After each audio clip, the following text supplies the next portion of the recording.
I want you to imagine feeling stuck in a career that isn't your passion, then making the leap into cloud engineering with no technical background. That's exactly what Prince did. And in this episode, he shares the raw, unfiltered truth about his journey to becoming a cloud site reliability engineer or SRE. We dive deep into how he transitioned from healthcare to cloud, the danger of comparing yourself to others on your cloud journey, his darkest moment right before landing his first cloud offer, why mentorship and accountability were game changers for his success, the cool projects he works on as an SRE, his biggest advice for anyone starting with zero technical experience. And if you're trying to break into the cloud industry, this episode is a must watch. Prince's story proves that anyone can make it with the right mindset and strategy. Let's dive in. Could you just let us know a little bit about what your current job title is and what you do on a day-to-day basis? Yeah, of course. So currently, I work as a site reliability engineer, or commonly known as SRE for Moody's, and it mainly involves really managing the estate. The role is more focused. It's more like not just site reliability or SRE. It's really a combination of both SRE and a platform engineer. But that's kind of the title in that role. But what I do on a day-to-day basis is more platform engineering, and then there is SRE attached to it as well. And I think So this raises a valid question. What's the difference between an SRE and a platform engineer? that is a very good question that I'm still trying to answer and understand myself. In all honesty, I think even the entire tech industry still there's still a lot of articles that still come out about the difference. And from my experience, I think SRE is more the cavalry. That's what they call them. And platform engineer are more of kind of the people that ensure that everything is working so that your developers can get, their applications and softwares out to, to the customers for the business. So that's a very practical example that I've taken from actually working on both roles because in my previous role I was a platform engineer focus. So SRE, when things go down, you are basically the last point of call. So if everyone's trying to fix something and nothing works, as an SRE, you have basically the maximum power to be able to make sure that everything is, all gates are open for every solution to be fixed. So yeah, that's kind of what SRE, well, from what I read about it, that's kind of what part of the role involved. Yeah, that Yeah. makes sense. And from my experience as well, a site reliability engineer or SRE is basically the position is like it's all about system uptime. So Yeah. you don't want the website to crash or anything. So you set up things like monitoring and alerting, Mm-hmm. logging, and if the website does crash, you're there to fix it. Whereas Absolutely. a platform engineer is all about enabling the development team to do their job more effectively. So setting Yeah. up CI/CD pipelines and things like that. But like everything in this industry, like the terminology sort of gets mixed around. There are Um, bloodlines for sure. Yeah. yeah. So no, thanks for sharing that. Okay. So now you're an SRE slash platform engineer, which is a role I'm sure a lot of my listeners would like to get into. But like we like to do on this show, I want to go back. I hmm was doing some research before the call, and I saw in a previous life you were a nursing assistant. So I'd love to know more about you know what your life was like as a nursing assistant and what inspired you to start looking into getting into the tech world. That was, yeah, I think that was during, I mean, my interest in the healthcare industry was particularly from a younger age.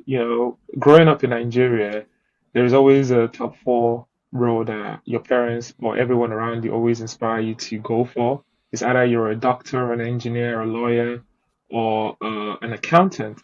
So if you're not doing any of these things, your life is pretty much useless. That's what the story. That's what the reality for many of us who came up from that background. That's what we had to go for, and I'm sure other people had the similar. And so from a young age, we that the mindset for me was being a medical doctor.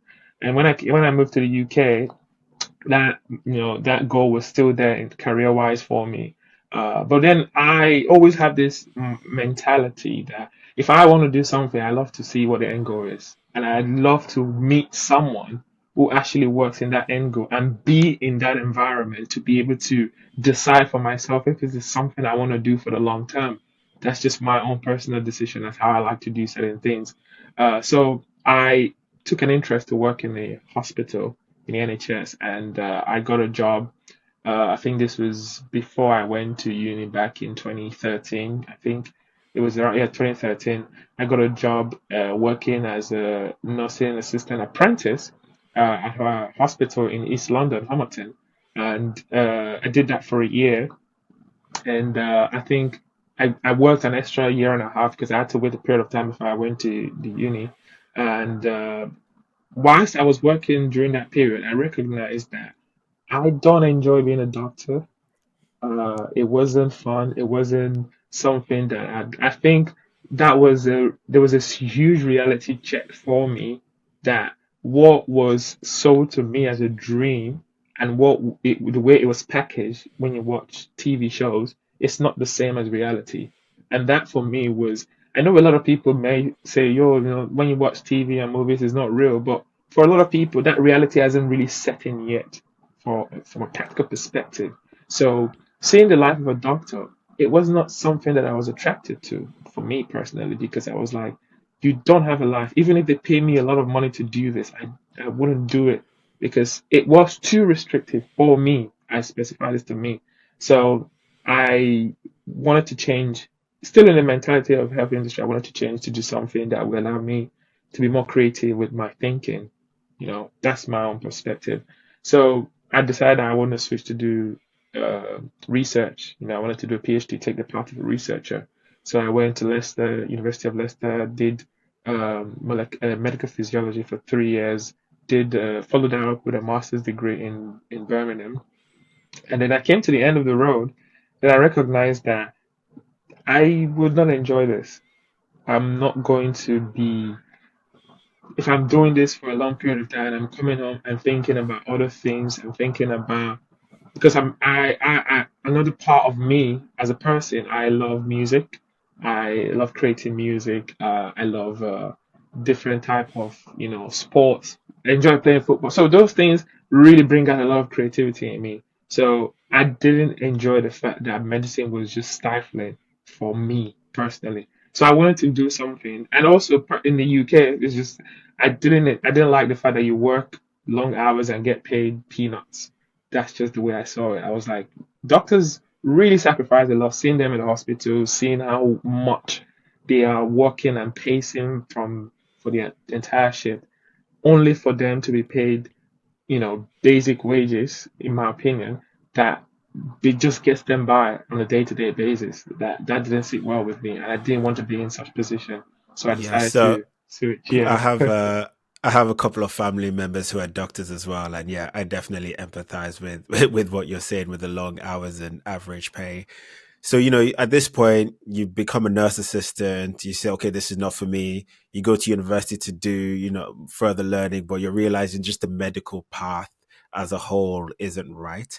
yeah. So, how did your mind turn to tech? How did you discover it, and how did that sort of journey go? That came after I finished my final exam for my master's. I was working on when I called a friend of mine, Eliza, shout out to her. She works in construction management, and she what she did at university was slightly different from what she's doing now.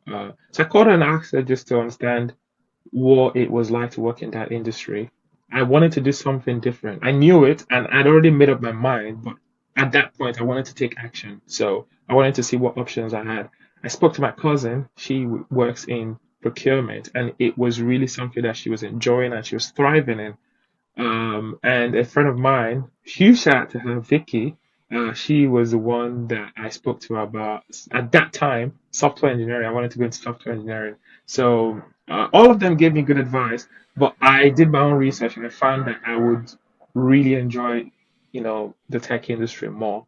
I would enjoy coding more. I wanted to get into it. There seemed to be more excitement, more like you could decide the direction of your career by spending time to invest your time to be able to gain back, I would say profit from that time that you invested. Whereas in other ones, it seemed to be like your fate was in the hands of certain people. But in tech, really and truly, your fate is in your hands. The more you learn, the more you grow, the better you become and the more employable you are. So I loved that idea. So I went with that. And that changed a lot for me. And it was a huge turnaround. And my friend Vicky was able to recommend a pathway with the Restart program. She did it and she recommended it for me. And that was when I went and I made an application. And thankfully, I got through. That was how my journey into tech industry started because I was living in Birmingham at that time because I didn't want to come back to London. So I came back to London and that was the process and it led up until now. No, that's really interesting to hear. I love what you said about, with tech, the more you learn, basically the further you can go, which is really true. What was Yeah. your experience with the Restart program? So for those who might not know, I believe it's a free 12 or 24-week program that AWS offers. Maybe tell us a bit more about how the program actually worked and Yeah. sort of what you did after. Yeah, at that time, I don't know how it's probably would have, evolved at this time, but at that time, it was just before COVID, so we had to go in to I've forgotten this place that use Office as a service. Rework? WeWork, yeah. So we had to go to WeWork in Shoreditch, and it was a 12-week period. They paid for your travel and they gave you lunch. That was one thing for me that was a huge selling. Apart from the fact that I had an interest, that was the point that made me go, yeah, this is it. Because if you are able to cover my travel, I'm not working for 12 weeks and you're paying for my travel and you're giving me lunch for free. I don't think there's anything better for me to do than to invest my time and actually take it very seriously. That was just my expectation. And I'm living at home. I'm not paying rent. The only bills I have is probably my phone bill. You've covered my basic needs. So the only thing you're expecting in return is for me to do well, and I want to do well. So that is a match made in heaven for me.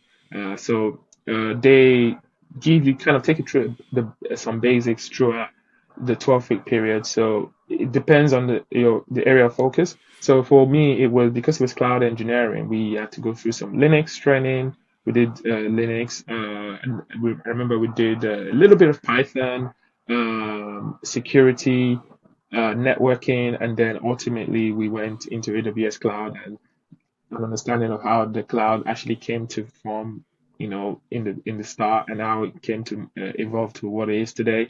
And over that period of time, it's just a lot of information that you realize that wow, this has been out here before, and I didn't know about it. So I had to start doing research and reading and studying because once I pick an interest, my mind just goes down the rabbit hole of research and understanding how far it goes, and that was what it was for me. Feeling frustrated about your lack of cloud job offers? Well, you're not alone. For many, breaking into the cloud industry feels overwhelming, especially when you don't know what to focus on. Without the right projects and a resume that grabs attention, it can feel like an impossible climb, but it doesn't have to be this way. Our program at cloudcareermentor.com is here to help you cut through the noise and get results. You master in-demand skills like Linux, AWS, Git, Terraform, CI/CD, and much more, all the while building real-world projects that show recruiters what you're capable of. We'll teach you how to turn those projects into standout resumes, and we'll also give you the tools on how to interview to impress hiring managers. This guidance is personalized and tailored to you. Plus, with personalized mentorship, a structured learning plan, and an engaged communities, you'll have everything you need to achieve your goals and learn the right skills. Your dream job isn't out of reach. Just visit cloudcareermentor.com to start building the skills employers are looking for today. Check it out now. Yeah, I mean, I'm glad you mentioned that you did some external reading because I think sometimes what some people think, if they go on a program or a boot camp, they just restrict themselves to that Hmm. information. But I find the people who do really well are those who like do reading sort of or programs beyond like what the teacher's telling them to do. So I'm curious to know what other resources did you use to improve your skills? Like what projects did you do? Yeah, just like bring us Yeah, into I would what you were say doing. people don't believe this when I tell them, but the biggest resource out there is YouTube. 100% the biggest resource out there is YouTube. The only difference between YouTube and websites that provide structured programs is the word structure. Like a good place that I always like to get. a learning resource is Udemy. Udemy is a great platform where you can learn a lot of things from. But because it's not free, it's maybe not be good incentivized for a lot of people. But whereas YouTube, all the information, or most of the information I would say, is there for free. It's not structured as how you will follow the pattern of, okay, if I learn this and I finish learning this programming or this course, what do I go to next? It's not structured, and you don't get the benefit of mentoring, which I didn't have in the beginning. And I kind of pass that to a lot of people now, that these are pitfalls and this is how to follow the path. But YouTube is a great learning resource. And if you start there and you immerse yourself over a period of time, you go on LinkedIn, reaching out to people, there is this, the success is in your hands. If you want it, you have to go for it. It will never come to you. And that Yeah. is just the reality of how I got into tech, to be honest. I was just resilient consistently. Yeah, I think YouTube is such a great resource as well. It's That's what I used as well when I was coming up. Because when I was coming up, there like cloud, no one even knew what that was. Yeah. Um, but I think now, I think you were also fortunate in sense that you were able to go to that restart Yeah. program, which there was a lot of teaching and stuff as part of it.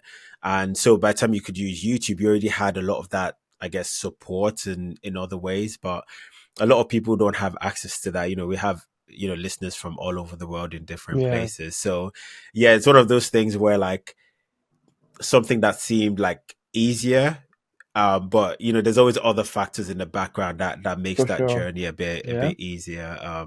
Yeah, I think it's definitely harder now. Like you say, there's so much you need to learn. That it can be difficult for especially beginners. They can watch a video, but then what they find is that, oh, today I'm learning Linux, tomorrow I'm trying to do Python, the day after that I'm looking at Kubernetes and AI. And when I've Yeah. spoken to a lot of beginners, like that structure, even though it seems like such a little thing, is actually very, very, very important.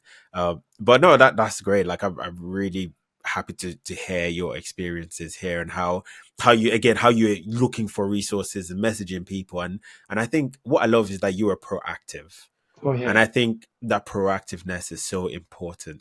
But yeah, I'm curious to know, like, when you started applying for jobs, did you just get, first application, first job? Like, how did, yeah, I'm curious to know what, when That you're like, okay, was I'm ready, how was that that for you? that was it was a moment of oh wow, that was a point where I recognized that what is that saying that when the going gets tough, the tough gets going.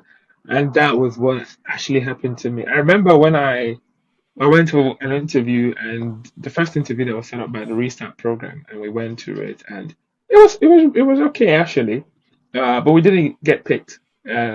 But what made me realize the reality of the tech industry was then COVID hit, and then I had to go and look for jobs myself because a lot of the company taking junior engineers with no experience at that time basically restricted recruitment in that area. So I had to go into the market myself, and I faced the reality that this is very competitive because every job starts with 3 years experience, 3 years experience, and I've got zero.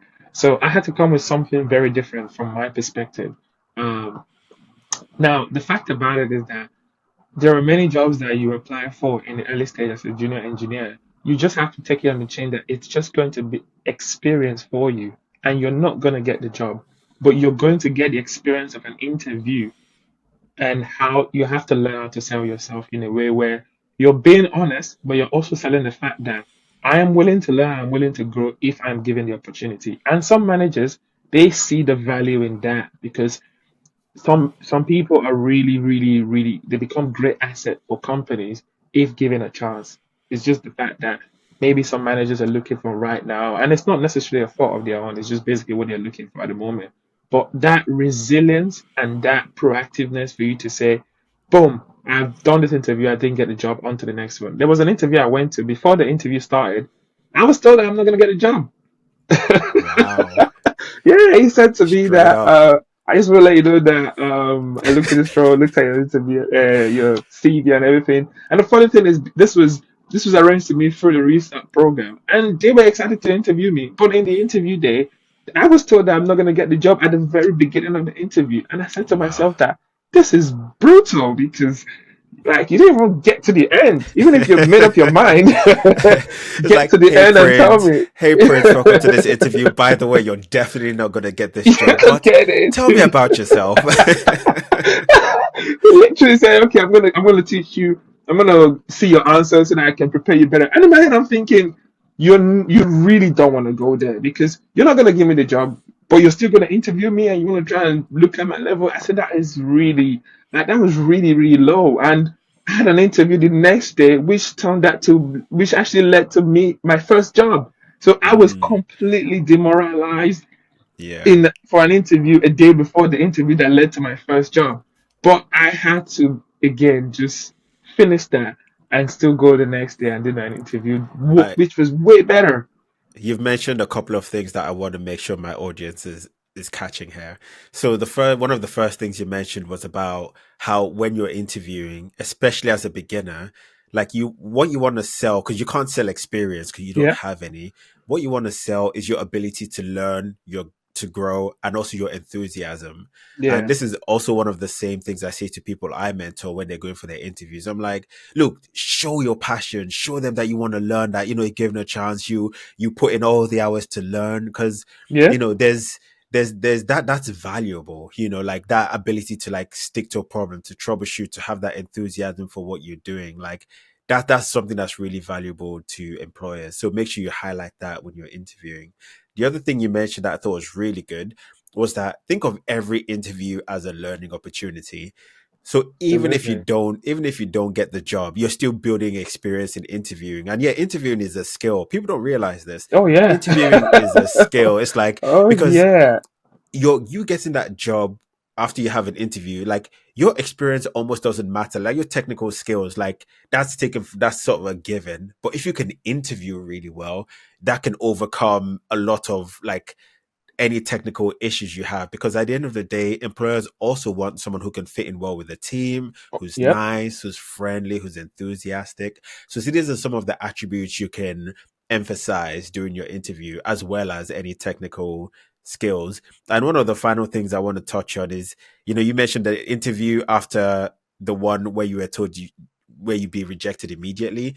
Like that's so demoralizing to hear. And some people that would have broken them. It But was the fact gonna that be you're able yeah. to go to the next interview and that's the one that actually got the job, because I'm sure when you heard that, you're not going to get the job, like at the top, that would have been like the lowest point, I felt, probably. I felt in that moment, I kind of just felt like this is just not gonna work for me.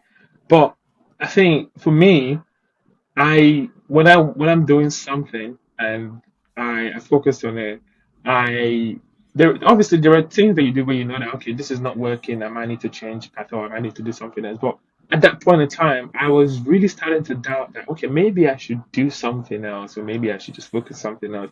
I was working and the funny thing, I did this interview in the hospital while I was working in my break time. And I went back and I was speaking to my supervisor, and she was asking me, "Well, how was your interview?" I was like, it didn't go well. I told her, she was like, well, go to the one tomorrow then. I said, what is the point of even preparing for an interview when they're Mm, telling you that you're not good enough before you even get the job? So why set up the interview in the first place? She was the one that encouraged me quite a lot. So I do think that one of the benefits you get is having people around who can actually encourage you, someone that you're accountable to. And I think this is the benefit of, in my opinion, someone who's trying to break into tech. If you have someone who's experienced who can really talk to you and be honest with you and also encourage you, it goes a long way. I've done that with a couple of people that I've helped to get into tech. Where one of my mentees, she works now as a Dell's engineer, and when she was trying to break in, I told her, I said, look, I said you can't stop. I said the day you stop, well, guess what? That's the day it ends for you. I said, so you don't know when the interview that will get you the job will come, and you don't know which one. So if you stop at this one particular one, then I can guarantee you that the next one ain't gonna happen. That's a guarantee. But if you keep that's a going, at some guarantee. point, yeah, it will definitely come through. your And your story reminds me of, there's that image of like there's this guy, he's digging for gold and he's digging and he's tired, he's not found any gold, and then he gives up. But then the image showed the other side of the mine where there was yeah, like just a bunch of gold, and if he just dug one more, he would have got you there. could have gotten And it. I Yeah. think this is such this happens so much in the cloud industry, in the tech industry, because people maybe they get one or two interviews and then they get demotivated. And this is why I like stories like yours, and I bring people like you on this podcast, because it's like, because I think there's a big narrative on the internet that, yeah, you can get a cloud job in 2 weeks, six figures, employers are hiring left and right, and so people going with the wrong expectations. And I think by having the right expectations, where, look, you're probably going to get rejected a lot, as long as you keep improving your skills and you keep going. But like you say, like, you're definitely not going to get that job if you stop applying and if you stop interviewing. So might as well give yourself a chance and keep going and keep persevering. Yeah. So I so wanted to that's just great. quickly touch on that part in regards to people's expectation. I do think that YouTube is a great resource, but there is a dark side of the expectation that a lot of YouTube is set for junior engineers or people trying to break into tech, in terms of you go on YouTube and you go how to get into tech, and you see someone first top videos of how I go into tech in 3 months, how I got a job in Google in 1 month, and how I got into Facebook in 6 months or Meta. And I just say to myself that that's just that. I say to people trying to get into tech, I say if you go and you set that expectation for yourself, you are comparing yourself to one in 500,000 of people. I said that is Yeah. the data size. I said you have to understand that the people who get to the end of the line and get through, and the people who just keep going. Imagine you start a marathon and the marathon is 3 hours long, and an hour in you're like, oh, I'm already tired. Guess what? If you stop there, that's the end of the race for you. You will never finish. So you have to just keep going until you cross that finish line. That's the only option. It's just, I do think that when someone is in a particular position, especially if you're a young adult and you've finished uni and stuff like that, there is a lot of demotivation that, oh, is my life wilding away and what's going to happen, in different things. And I always say to them that we work during the day and in the evening, sacrifice your time and progress. And it was like, oh, but I want to live. I said, listen, if you want a life, this is the life. There is no other life. You can choose to stay in the life that you are right now, or you can choose to sacrifice now and let it pay off later. I say there is no middle ground. Yeah, And that's the just the analogy, reality. I'm so glad you brought that, because I see that sometimes and it sounds harsh. I know when I was like trying to get into tech, like I had a job, to pay my bills and stuff. And like any free time I had, I was learning Linux, I was learning AWS, I was doing all this. I'd wake up at 6 in the morning because I'm like, Mm, okay, 6 to 7 is quiet, so I can work then, get that out of the way. Because I know that if I try to do the work in the evening, I'd be too tired, my brain is fried. So I'm like, okay, let me do it in the morning and weekends. And it's funny how, like, if you can just take 6 months and just put in maximum effort, yeah, like, it will just make the rest of the time so much easier. And the analogy I like to use is with a rocket ship. Like, when a rocket ship is taking off, it uses like 90% of the energy to like just leave the Earth's get off. atmosphere. Yeah, But by the time it's up, it just floats. It doesn't need that much energy. And I think that's how it is with, like, when you're changing from one career into the tech industry. At the start, you need maximum effort. You need to put in the time. I You need to agree. put in the hours. You need to learn and do all of this. And I think, like, again, it goes back to the expectations. Like, once you have that expectations, like, this is what you need to do. It's actually quite fun, because the problem on the other side is people feel like, oh, I'm too slow. Like, it's easier for other people, but maybe I'm the dumb one, and it's taking me longer. But no, it's hard for everybody. Oh And yeah, when you accept that, you'll be in a much better position. I agree. I agree. It's a road that yeah, keep going. I always say to someone that want to break into tech, I say to them that, do you have a year of time to sacrifice? If they don't Mm. say yes, I say to them that I think then you should really think about whether you're willing to do this, because this is not just a sacrifice for now, this is a sacrifice for the future. And I transitioned from tech in November 2019. That was when I fully committed to the journey, because that's when I started my program. I didn't get my first job until October 2020, and So that about a was year. almost a year. I didn't get Wow. my first job until October, and this is still during COVID.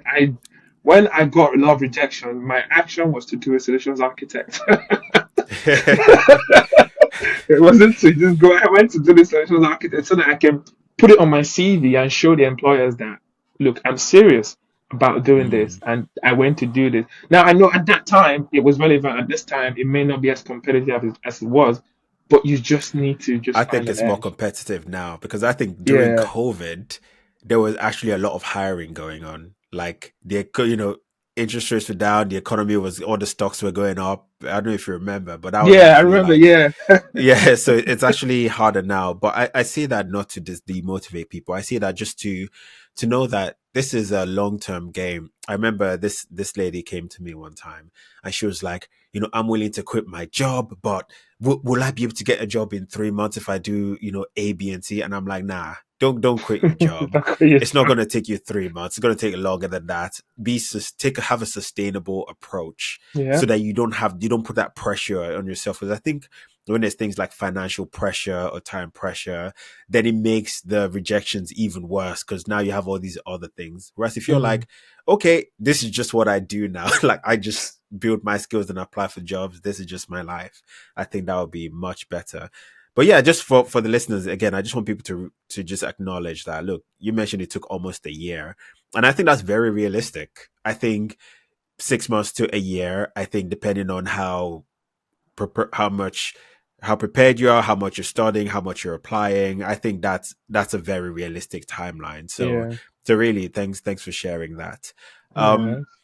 What would you say was the most challenging thing you had to overcome when trying to get that first job? Ooh, that's a very good question that I've actually never thought about. Um, Looking back, I would say the most challenging thing for me, and I think for most people, from my experience, I'm working with people when I help them to get into tech, is peer pressure. There is a Mm. lot of peer pressure. There is a lot of comparison. You go on LinkedIn and you see so many success stories and you feel like a failure. You have friends at your age group and they're all doing great in their lives according to what they're showing. I use the word Yeah. according to what they're showing. Everybody want to show, all the successes and everything. But I saw a picture one time that said it's like a tower, and the tower of layers, and the top layer is just success. From the layer below the success all the way down to the foundation is failures. Mm. And it made me realize that if you're failing, guess what? Keep failing.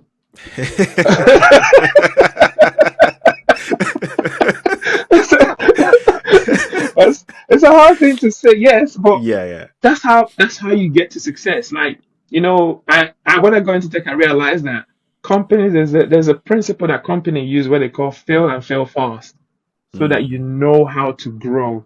Because if you fail and you fail fast, you're you're growing better than your competitors because now you know what not to do, and then you know what to do. When I listened to that concept, it made me realize that many people are not willing to fail and fail fast. They're not, they just don't want to fail. Everybody wants to get it perfectly. But Yeah. I had to unlearn that mindset, and it took me 2 years to unlearn it. In fact, there's still Mm. elements of it till today that I'm still unlearning. Because in the tech industry, if you want to grow, you have to really learn to fail. And I Mm. can't stress, because imagine you're learning, you a new technology comes out today, and you want to start to learn how to use it. The only way you're going to be good at it is if you learn how to fix the errors.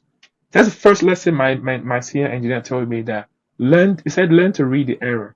That's what he said. He Yeah. just said learn to read the error. My And I favorite my favorite thing with troubleshooting is that you're successful when the error you get is different from the previous error you got, exactly. because that means you faced the last error and now you're facing a new error, so you're making progress when the error Yeah. message changes. So yeah, for um me, I think peer pressure and comparison is the biggest challenge I had to go through. I had to really overcome that mindset to like realize that I'm not competing against anyone. I'm not in a race for my career with anybody, because I've worked in teams where I'm older than my manager, but guess what? That's life. Yeah. You don't I've come also in there worked with in such teams mindset. where yeah, my like the senior member of, like when I was coming up, I worked in teams where the senior person was younger than me, but he was also really good because he'd been doing it Yeah. for longer than I had. So yeah, like you say, just I just love what you said about not comparing yourself to others and just running your own race. I think that's super important. I want to shift gears a little bit, and Yeah. I'd love you, if you can, to talk about maybe a cloud project you've done in your job. Obviously, you don't need to be specific, you can generalize it, but I'd Yeah. like people to have a flavor of what like work in the cloud is like. So maybe talk about a project you've done in one of the many jobs you've worked at, where what was the problem, how did you fix it, and yeah, what technologies did you use to make it happen? I want to ask you a question. Do you feel frustrated because you feel like you're learning a lot of technologies, but don't feel like you're making any progress towards achieving your goals? Do you want to break into the cloud industry, but are struggling to find a good learning plan to help structure your studies? Well then, you need to download this free guide I created called The 3 Simple Steps to Your First Cloud Job. This guide walks you through a tried and tested learning plan you can follow that would help you know exactly what technologies you need to study to improve your chances of getting hired. This plan is based on what I used to break into the cloud industry and what dozens of cloud beginners from all over the world have followed to land tech jobs. Make sure you download this free guide now. Link is in the description. Yeah, of course. One I like talking about, even in my interviews, was in one of the companies I worked for, we had network engineers who were trying to manage their networking solutions. They were basically trying to, one of the things they had issues with was IPAM, so network addresses. And they had an application that does it for them, and they had done a design in a database. The issue was that it was not, it was not what I would use is fault tolerant. It was not highly available, and it was basically just in someone's laptop. So what I had Mm. to do was look at this application and make sure that it is available for everyone that needs access to it. So, and I first thing I did was to check to see whether the application is available in container, if you can containerize it, because if I could containerize it, it makes life so easy. I don't have to worry about running it on an operating system on a server, because obviously I thought about it that okay, with a server I have to worry about maintaining that server, updating it, patching it consistently, almost every month or whatever. And for the kind of company you had to patch the server every month. So, but with a Docker image, all you need to do is just change the Docker image, it reviews the container, the storage is persistent to a database, and that's it. So I was like, okay, great. So I pulled the image down, make sure that everything that I needed in the image in terms of customizing it was needed, but there wasn't a lot of customization. And I deployed it to AWS Container Registry. I used the GitHub Actions to kind of set that process where it creates the image and it pushes it to the registry. And then using Terraform, I created AWS Fargate, because that's what the company wanted. Create a Fargate that allowed me to orchestrate those containers into different regions, because AWS was the only cloud provider, so that's how they make things available.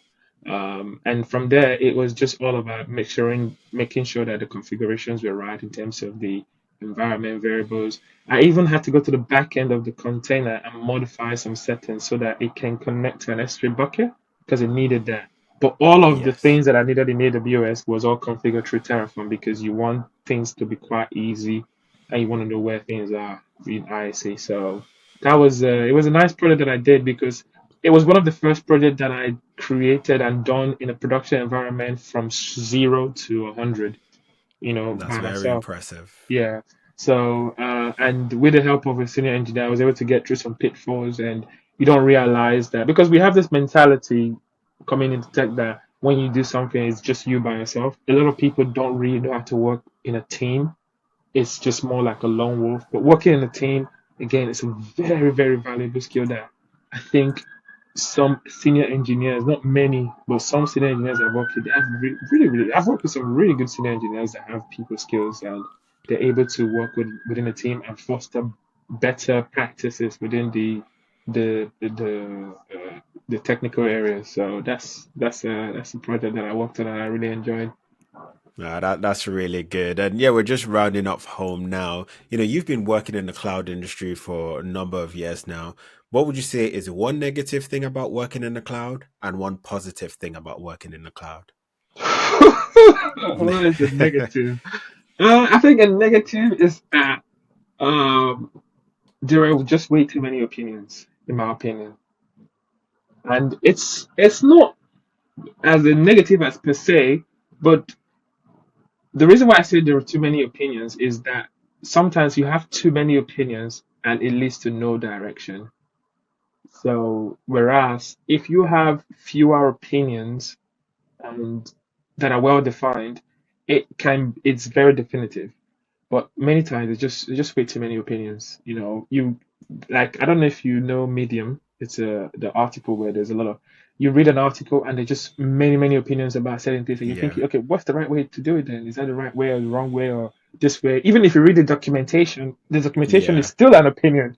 That's the thing. There's like 5 ways to achieve one goal. So Yeah. yeah. So that's a negative side. So you have to really come in to really figure out which one best suits your architecture that's for the company that you work for. A positive though is the fact that I think in the cloud industry, the fact that you can really grow at your own pace is really good. I think that's something that is very underestimated a lot. Because many in the healthcare industry coming from that part, if you want to grow, well, you have to go and do a course, you have to do a Mm. degree, or you have to do this training, or you have to do that training or do this training, and it's all put at a particular time and delivered by someone, and you have to pay a lot for it. But in the cloud industry, you want to become good at Kubernetes, guess what? Buy a course, go to YouTube, learn it, practice it, do the exam, get a certification, but just keep practicing it, and that's it. It's all dependent on Yeah. yourself. And to piggyback off your point as well, like in certain industry, you get promoted by time. So how long you've Hmm. been at that role for? Okay, you've been here for 5 years now. Can become a senior or whatever. But yeah, in the tech industry, it's like you can accelerate that. So for Yeah. example, if you're spending your evenings, your weekends, like you're really putting in the work to learn the right skills, something that in another industry would take 5 years, it could take you 1 year or 2 years. And so, like you say, you can move as quickly or as slowly as you would Yeah, like. I agree. The final question I have for you is, we've talked about a lot of things today. Let's say there's someone, they're coming from a non-technical background and they want to get their first job in the cloud industry. What's the one best piece of advice you'd give them? uh, I would say for them to focus. In my opinion, focus is one of the most important things that you will need to transition from any industry to any industry because if you're focused, you would be able to sit down and come up with a plan, reach out to people, and you know, um, not care about what people will say because your mind is really focused on where you're going. Because someone that's focused, their tunnel vision, they're not thinking about what's on the left or what's on the right. Their tunnel vision is just straight. So all they're seeing is the end goal and how they're going to get there. So they know that they have to be disciplined. They have to be time conscious in terms of how they spend their time and how they invest their time. um, they have to give themselves a realistic expectation.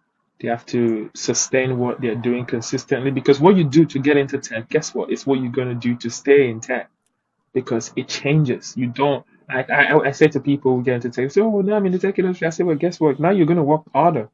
Getting into tech is hard, yes, but the first 2 years is, in my opinion, is harder because that's when everything will come at you like a waterfall, and you can only take in one cup at a time. But everything coming at you is at the waterfall level. That's the Yeah, reality. I agree with that because it's kind of like, people feel like they've been running this marathon where the aim is to get into tech, but then once you get into tech, that's when the race actually begins That's when it because now begins. you have deadlines, you have clients, you have a boss, and you have pressure. Whereas before you didn't really have pressure. Now you have pressure Yeah, and you have to deliver. And so yeah, and that's why I love that fact that if you already have a job as well, keep your job stay. and Yeah, like try and study outside hours because guess what, when you get a tech job you're still going to be studying outside of hours, so it's yeah. like you might as well start building that practice in early. And for those of you who struggle with motivation or struggle with focus, I actually created a video called you know the secret to staying motivated and landing your first cloud job, where I've actually gone through my method of the tips and tactics I use to stay motivated. So, you can check that out if you're interested. Thank you so much, Prince. You've given a No ton of worries. value today, and I'm sure our listeners would have enjoyed this. If someone wants to connect with you to say hello and ask for some advice, is LinkedIn the best spot, or do you have anywhere people can reach you? Yeah, LinkedIn is always a great place. I always say that anyone that wants to get into tech, reach out to me. Cloud infrastructure engineering, I always call it now. Infrastructure tech is my area, and I am willing to advise and help anyone who is willing to put in the work. Because most people sometimes think that, oh yes, because I meet this guys in tech and he went through this, I'm going to go in. It's all dependent to you and how well willing you are to put in that effort consistently. And that's the key word. You have to just be consistent because you learn something today and it won't click. But if you learn it tomorrow and then the day after, one day all of a sudden it just clicks. You don't know why. Mm, I don't know why. No one knows why. But somehow your brain just connects and says, "Oh, that's the reason why this." All the O's that coming in at the same time.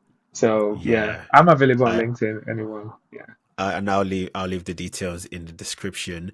And if you're listening at home, please drop a comment. So if you're on YouTube or Spotify, drop a comment with one of what your key takeaway was from this episode, because I love to hear what people take away from these conversations and see how Yeah. it's impacted them. So yeah, drop a comment in there. I'm really excited to read it.